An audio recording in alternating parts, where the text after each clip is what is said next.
I moved to Savannah, Georgia, looking for a fresh start. What I didn't know was that the most haunted city in the United States had a chilling welcome waiting for me.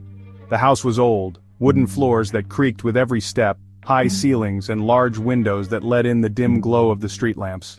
I loved it, until the nights came. The first time I felt something strange was while unpacking. I was placing books on the shelf when a shiver ran down my spine. It felt like someone was standing right behind me. I turned quickly. Nothing. I brushed it off as my imagination, until objects started moving on their own. At first it was small things, a pen rolling off the table, the closet door creaking open, lights flickering for no reason.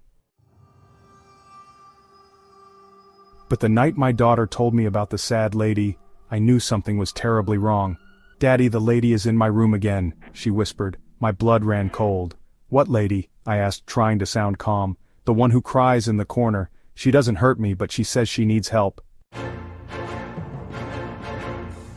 That night I decided to stay awake. I left a lamp on and waited. And then, I saw her, a pale figure dressed in an old faded gown, her face sorrowful, her eyes filled with pain. She didn't move. She didn't speak. She was just there, watching us. I tried to blink, to move, to do something, but I was frozen. An unnatural coldness filled the room, and then, in the faintest whisper, I heard 3 chilling words. "Innocent. Help me." The figure vanished in an instant, but the terror stayed with me. I spent days researching the house and Savannah's history. Wright Square, the plaza near my home, had been a site for public executions, and one of its darkest stories was that of Alice Riley. She and her husband arrived in Savannah in 1733 as indentured servants. They were accused of murdering their master and sentenced to death.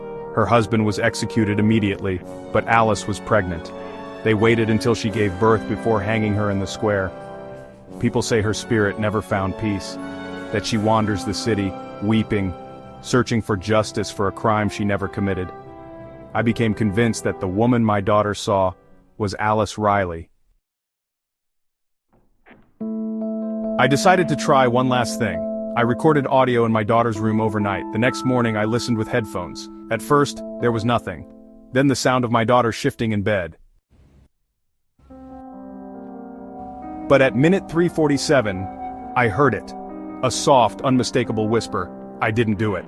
I ripped the headphones off and pushed myself away from the computer, my heart pounding.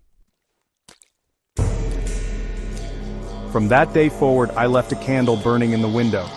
Maybe it was just my imagination. Or maybe it worked, because we never saw the weeping lady in our house again. But every time I walk past Wright Square, I feel someone watching me.